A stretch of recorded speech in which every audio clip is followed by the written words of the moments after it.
আজ দুপুরে বানিয়েছিলাম চিকেন আর মাটন। যখনই মাটন বাড়িতে আসে সাথে অবশ্যই একটু চিকেন আসে, কারণ রাজ মাটন খায় না, ওর জন্য একটু চিকেন নিয়ে আসা হয়। মাছ, মাংস, ডিম এর প্রতি অতটা ভালোবাসা নেই ওর, তবুও আমরা খাবো, ও খাবে না কেমন একটা লাগে, তো ওর জন্য একটু চিকেন আনা হয়। আর আমরা তো মাছ, মাংস, ডিম সবই খাই। এবার ওকে যদি মাঝে মধ্যে একটু চিকেন বানিয়ে না দিই তাহলে ও এটা খাওয়া ভুলে যাবে।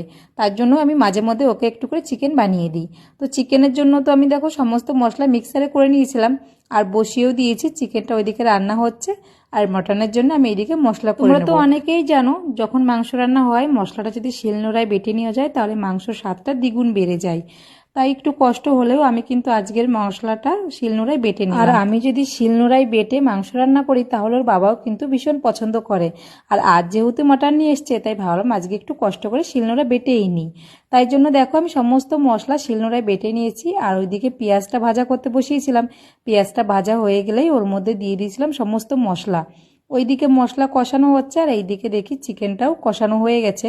তো এর মধ্যে আবার একটু জল দিয়ে এবার আমি চিকেনটাকে ঢাকা দিয়ে রেখে দেবো।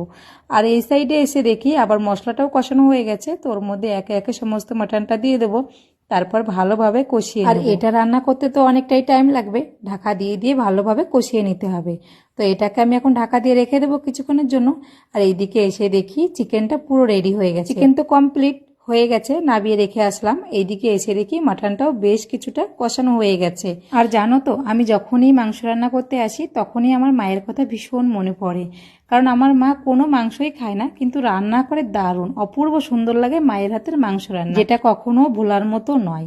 তাই আমিও কিন্তু মায়ের মতনই মাংসটা রান্না করার চেষ্টা করি, কিন্তু মায়ের মতো সেই স্বাদটা আমি আর আনতে পারি না।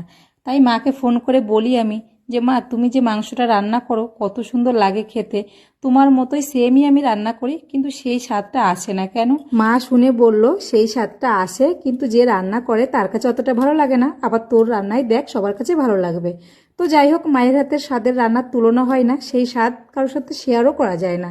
তো গল্প করতে করতে আমার রান্না কমপ্লিট হয়ে গেছে, তো দেখতে কিন্তু দারুণ লাগছে।